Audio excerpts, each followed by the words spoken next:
Bonjour, bienvenue dans les interviews du Monde devant soi. La Coupe du Monde de foot 2026, qui se déroule du 11 juin au 19 juillet, s'annonce déjà comme un événement hors norme. D'une part parce qu'elle sera organisée pour la première fois dans 3 pays, les États-Unis, le Canada et le Mexique, et d'autre part parce que ce sera le premier mondial à réunir 48 équipes au lieu des 32 habituelles. Mais le point qui nous intéresse aujourd'hui, c'est que cette Coupe du Monde promet d'être très politique et très géopolitique. Elle se joue dans un contexte où les crispations, c'est un euphémisme, ne manquent pas. Tensions entre les États-Unis, le Canada et le Mexique, politique migratoire restrictive de Donald Trump avec l'enjeu des visas, déploiement possible de l'ICE, la police de l'immigration aux abords des stades, et également guerre en Iran. Et tout ça sans même parler de la proximité entre Gianni Infantino, le président de la FIFA, et Donald Trump, qui donne à l'événement une coloration diplomatique inhabituelle. Alors, bien sûr, la FIFA affirme que ses inquiétudes politiques et géopolitiques seront vite éclipsées par le tournoi lui-même. Mais peut-on vraiment isoler le spectacle sportif de la réalité qui l'entoure ? La Coupe du Monde de football est-elle encore la fête populaire qu'elle promet d'être ? On en parle avec Lucas Aubin, directeur de recherche à l'IRIS, l'Institut des Relations internationales et stratégiques. Bonjour. Bonjour. Vous êtes en charge du programme Sport et géopolitique à l'IRIS et puis vous avez notamment signé Géopolitique du sport avec Jean-Baptiste Guégan. C'était aux éditions La Découverte en 2024. Alors, l'intersection entre le sport et la géopolitique, c'est une de vos spécialités. Du coup, là, la Coupe du Monde 2026, c'est du pain béni, un magnifique sujet d'étude. Ou alors, est-ce qu'on en fait trop et que finalement, elle n'est pas si géopolitique, pas plus que celle d'habitude ? Alors, c'est une bonne question. En fait, un événement sportif, en tant que tel, il n'est pas forcément géopolitique. Il peut le devenir pendant l'événement, il peut le devenir même parfois rétrospectivement, ça dépend de la façon dont on l'écrit, dont on le raconte. Mais pour le moment, ce qu'on peut juste dire, c'est potentiellement, c'est une Coupe du Monde au sein de laquelle on va avoir énormément de conflits géopolitiques, de représentations différentes de X ou Y conflits, etc., qu'on verra se retranscrire soit dans les gradins, soit dans les stades eux-mêmes. Évidemment, à ce stade, tant que ça ne s'est pas déroulé, on peut juste supposer, je trouve que c'est assez important de le rappeler, puisque, bien entendu, on a tendance parfois à en faire un peu trop, à faire monter la mayonnaise. Il s'avère que même dans des événements sportifs à haute tension, je me souviens par exemple de la Coupe du Monde de football 2018 en Russie, on avait beaucoup supposé, imaginé qu'il y allait avoir plein de problèmes, etc. Résultat, l'événement en tant que tel s'était bien déroulé. Après, il y avait d'autres enjeux à analyser, des enjeux financiers, des enjeux interpersonnels entre différents dirigeants, etc., etc. Mais en tant que tel, on ne peut pas dire par exemple que la Coupe du Monde de football 2018 ait été un événement géopolitique majeur d'un point de vue sportif.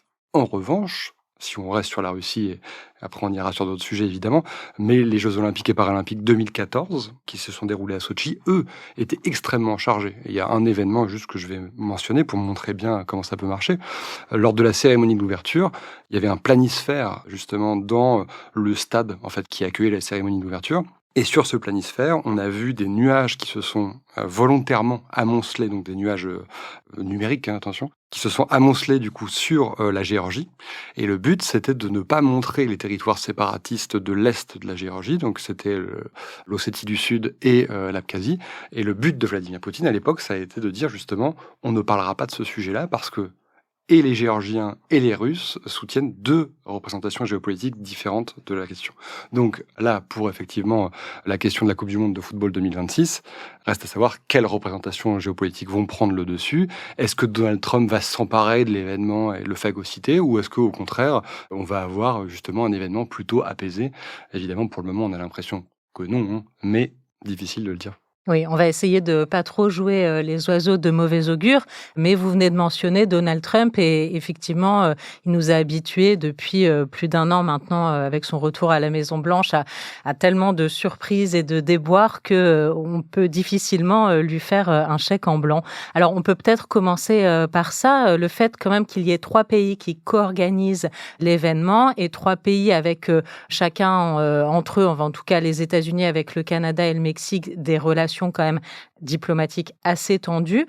Est-ce qu'on peut imaginer qu'ils vont mettre leurs différents de côté ou est-ce que déjà là, par exemple, ça pourrait être un premier point de crispation potentiel ? Oui, tout à fait. Pour avoir discuté depuis quelques mois avec des représentants à la fois des États-Unis, à la fois du Canada et à la fois du Mexique, on se rend compte que les uns et les autres ne sont pas du tout d'accord sur la façon dont l'événement doit se dérouler. En fait, toute la problématique pour le Canada et le Mexique, ça va être d'exister comme des espèces de contre-modèles ou d'anti-modèles vis-à-vis justement des États-Unis de Donald Trump. On l'a vu, Donald Trump, en se faisant offrir par Gianni Infantino le prix de la paix de la FIFA, créé ex nihilo pour lui-même, Donald Trump se positionne comme le constructeur, l'édificateur et celui qui va potentiellement récolter les dividendes justement de l'événement. Or, vous l'avez dit, c'est un événement qui va se dérouler sur 3 pays. Donc tout l'enjeu pour le Mexique et le Canada, ça va être d'exister, de proposer un message potentiellement alternatif, peut-être plus positif, plus ouvert également. En ce moment, le discours américain par opposition, c'est un discours qui est extrêmement vindicatif. On n'a jamais vu une Coupe du Monde s'ouvrir de cette façon-là, ça c'est vrai. C'est-à-dire une Coupe du Monde qui s'ouvre sans véritablement s'ouvrir sur le monde. Au contraire, on va mettre des prix très très élevés dans les stades, on va potentiellement mettre des bâtons dans les roues à un certain nombre de touristes qui voudraient venir juste aux États-Unis. C'est la politique de Trump depuis son retour au pouvoir, etc. Et donc, on a une sorte de double représentation contradictoire. D'une part, Mexique-Canada qui vont chercher l'apaisement et l'ouverture, tout en ne s'alliant pas directement, évidemment, avec Donald Trump. Et en face, on a un Donald Trump, lui, beaucoup plus vindicatif et finalement qui cherche vraiment à privatiser cet événement, ce qui est très étonnant, parce que jusqu'à présent, c'était plutôt l'inverse. Si on compare à nouveau à la Coupe du Monde de football 2018 en Russie, ce qui était intéressant, c'est qu'on avait un régime vertical, autoritaire, la Russie de Vladimir Poutine, bien entendu, mais qui, le temps de l'événement, cherchait à s'ouvrir, en fait. Et là, à l'inverse, on a une démocratie américaine sous Donald Trump qui, en fait, cherche au contraire à se refermer et à faire, en fait, de cet événement une sorte de forteresse de son modèle qui chercherait à glorifier, etc. C'est très étonnant à observer, en tout cas. Et d'un point de vue de la géopolitique du sport, c'est assez nouveau. Et est-ce que vous pensez, Lucas Aubin, que justement ces politiques de restriction sur les visas, sur la circulation des gens, le prix à l'entrée aussi extrêmement élevé, vous le disiez, et puis même si là encore on n'en est pas sûr, mais la présence ou pas de l'ICE aux abords des stades, est-ce que vous pensez que tout ça, ça peut donner une coloration particulière ou même une ambiance particulière à cet événement qui du coup serait pas vraiment une Coupe du Monde de foot comme les autres ? C'est toute la question, c'est très difficile d'y répondre à ce stade. Jusqu'à présent, les événements passés nous ont montré qu'en fait, le foot reste du foot et qu'en fait, il attire énormément de gens, que même quand on a des promesses de boycott des uns et des autres, de boycott médiatique ou physique d'ailleurs, etc., en fait, chaque Coupe du Monde de football est toujours plus regardée que la précédente, en fait. Vous vous souvenez du Qatar en 2022 ? Bon, en Occident, on avait promis le fait que personne ne regarderait. La finale France-Argentine est le match de football le plus regardé de l'histoire, en fait, tout simplement. Donc, c'était 1,5 milliard de personnes qui regardaient cette compétition. Et d'un coup, on n'avait plus de le Qatar pollue, on n'avait plus de le Qatar n'est pas un pays de foot, etc. C'est la puissance du foot quand même. C'est ça, c'est la puissance du foot qui prime. Moi, j'ai tendance à dire ça. Après, là, ce qu'il y a quand même un phénomène qui est quand même important, c'est le prix, effectivement, à l'entrée. Pour aller voir un match, il faut avoir beaucoup d'argent. Ça, c'est quand même assez nouveau, donc potentiellement, il va y avoir un impact dans les gradins. À voir. Dans les audiences, je ne pense pas. En plus, ça a été fait pour être regardé, notamment en Europe. On le voit avec les horaires des matchs, etc., etc. Donc, moi, je ne pense pas. Donc, il faut dissocier bien les deux. C'est la présence physique et la présence virtuelle. Pour la présence virtuelle, pour moi, on va être sur potentiellement l'événement sportif le plus regardé de l'histoire avec les derniers Jeux Olympiques et Paralympiques de Paris. Pour la présence physique, par contre, ça reste une inconnue. Ça, c'est vrai, à ce stade. Les signaux sont plutôt pessimistes, pour le moins. C'est-à-dire qu'on a quand même l'impression que ce qui devait être une fête va finalement être assez calme par rapport à ce qu'on imaginait. Mais encore une fois, c'est trop tôt pour le dire. Vous avez mentionné un peu plus tôt au cours de l'entretien ce prix que Gianni Infantino avait remis à Donald Trump, un prix vraiment très, très étonnant et un peu sorti de nulle part. Ce serait l'occasion de nous rappeler les conditions de l'attribution de ce mondial aux États-Unis et aux 2 autres pays. Est-ce que vous pouvez nous rappeler un petit peu comment ça s'est passé et puis ce que ça nous dit aussi du fonctionnement interne de la FIFA ? Ce qui s'est passé, et ce qui se passe d'ailleurs à chaque fois que une édition de la Coupe du Monde est transmise à un pays ou à plusieurs pays, le but, c'est, pour Gianni Infantino et pour la FIFA, c'est que ce soit le plus regardé possible, qu'il n'y ait pas de problème potentiel d'un point de vue sécuritaire et que finalement la bulle footballistique augmente encore et encore. Au moment où ça a été décidé, donc c'était il y a une dizaine d'années maintenant, il s'avère que cette triple candidature remplissait en fait l'ensemble de ces grilles a priori, dans le sens où les États-Unis disposaient déjà de toutes les infrastructures, le Canada aussi. Et c'était déjà Donald Trump au pouvoir, c'était pendant son premier mandat. C'était pendant son premier mandat, oui, et c'est d'ailleurs assez intéressant parce que c'est vraiment, entre guillemets, son mondial, en tout cas c'est comme ça que lui il le voit, et c'est un mondial qui va du coup ouvrir en fait une parenthèse sportive américaine très intéressante, puisqu'on va avoir ce mondial de football, et juste après on va avoir les JO de Los Angeles. Le tout sous Donald Trump. Donc, oui, tout à fait, on va imaginer, on peut l'imaginer sans problème, qu'il va utiliser ces deux événements. Mais à chaque fois, il y a toute une tractation qui se met en place entre justement la FIFA et les pays qui sont candidats. Et là, en l'occurrence, cette triple candidature remplissait en fait un certain nombre de comptes parce que on avait déjà les infrastructures aux États-Unis et au Canada. Au Mexique aussi, il fallait juste peaufiner un peu certains éléments, etc.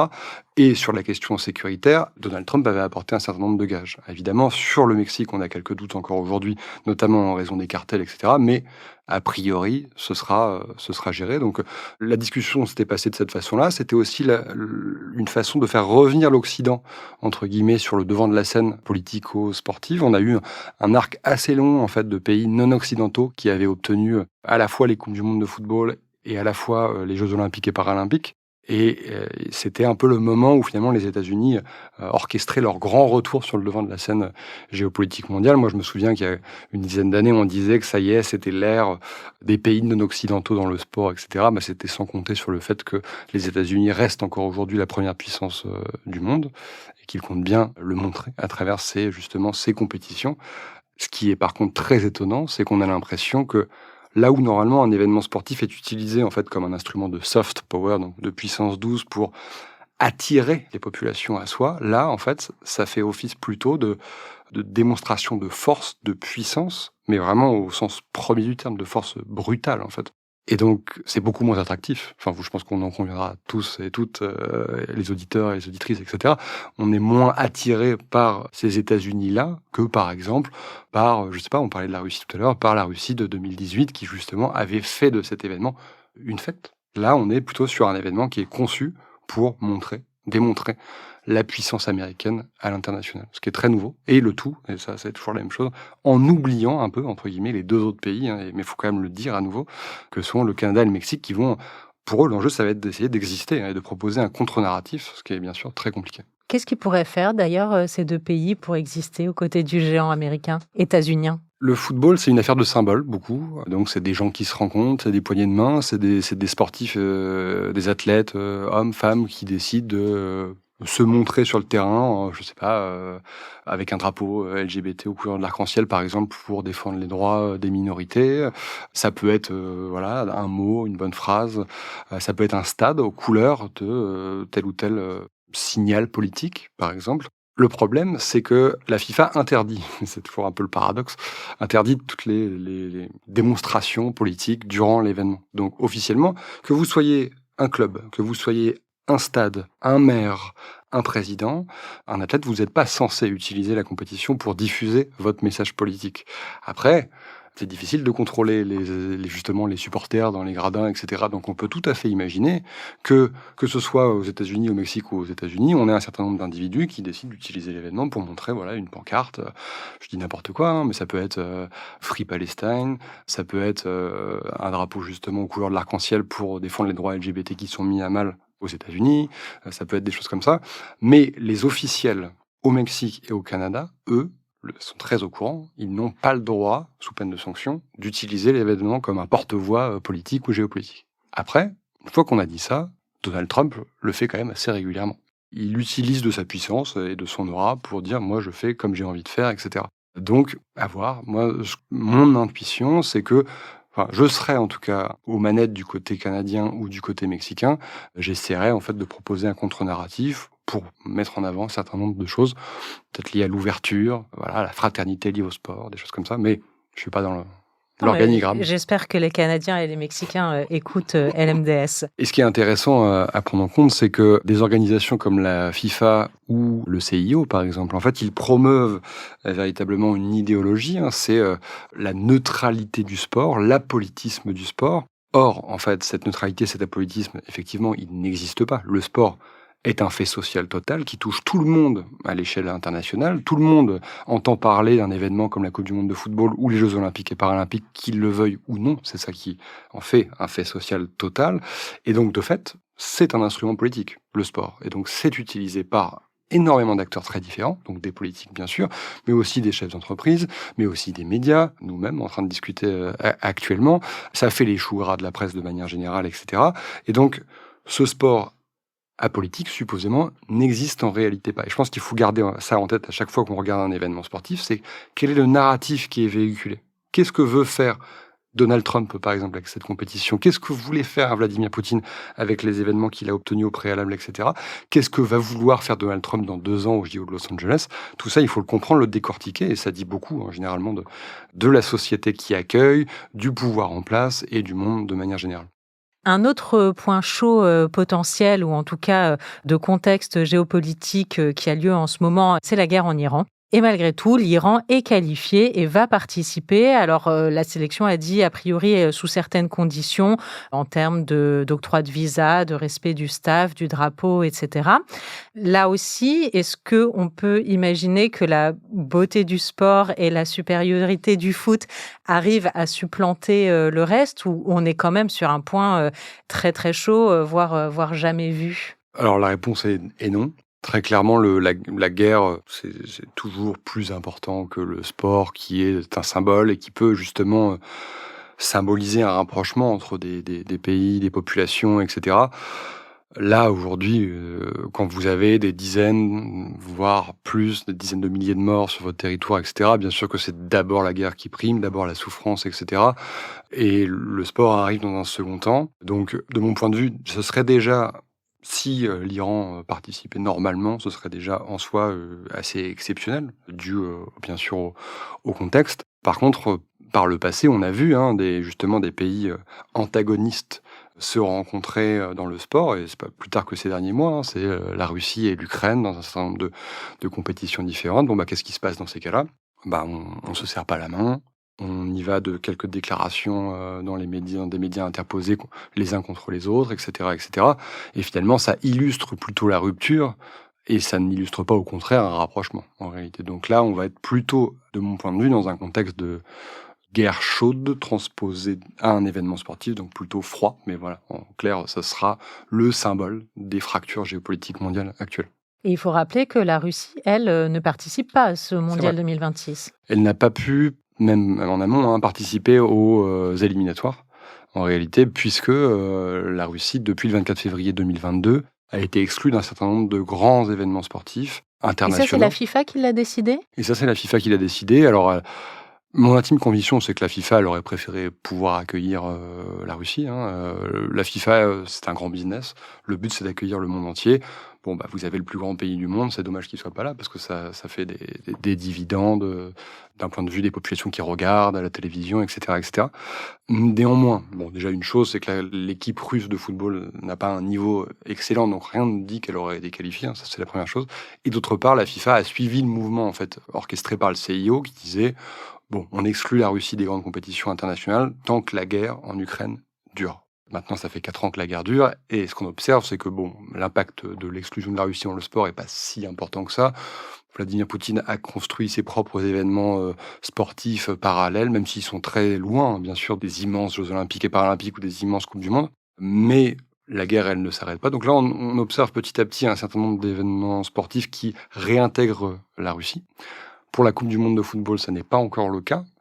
Par contre, je pense que pour les Jeux olympiques et paralympiques de Los Angeles en 2028, il faut s'attendre justement à revoir la Russie avec drapeau et avec hymne. Je crois que c'est la dynamique aujourd'hui du CIO, et c'est la dynamique d'un certain nombre de grandes organisations internationales du sport qui ont, il faut le rappeler, créé véritablement un précédent en excluant la Russie à l'époque du concert des nations sportives. À ce niveau-là et pendant autant de temps, ça s'est vu une fois, c'était pendant l'apartheid en Afrique du Sud, dans les années 70. c'est vous dire l'importance de la prise de décision. J'aurais une dernière question pour clore cet entretien. Est-ce que ça vous paraît pas un peu étrange ou décalé d'avoir comme ça une grande fête populaire et sportive qui se tient dans un monde qui est complètement, j'exagère peut-être, mais enfin à feu et à sang. Voilà, il y a des tas d'enjeux de sécurité écologique, financier. Enfin bon, voilà, le monde va quand même globalement mal.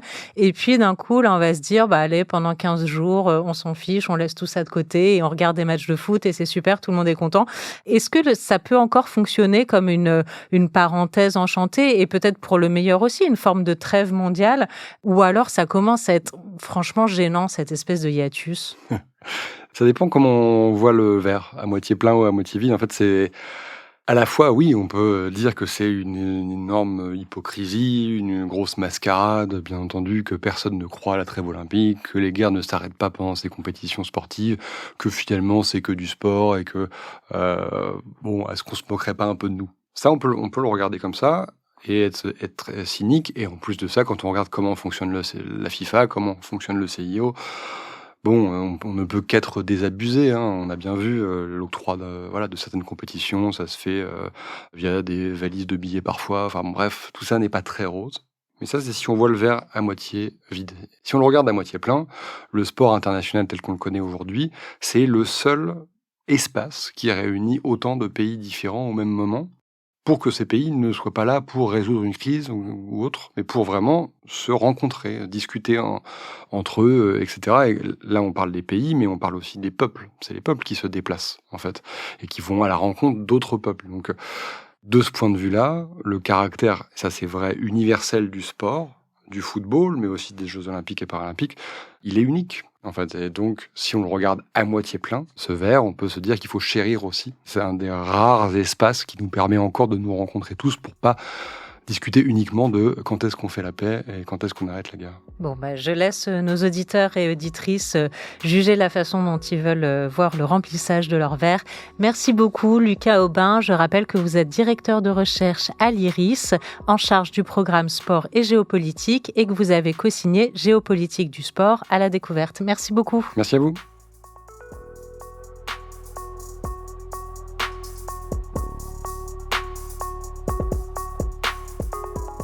L'interview du Monde devant soi est un podcast de Slate.fr. Production éditoriale, Hélène Decommer et Marie Agasson. Présentation, Hélène Decommer. Prise de son, montage et réalisation, Aurélie Rodriguez.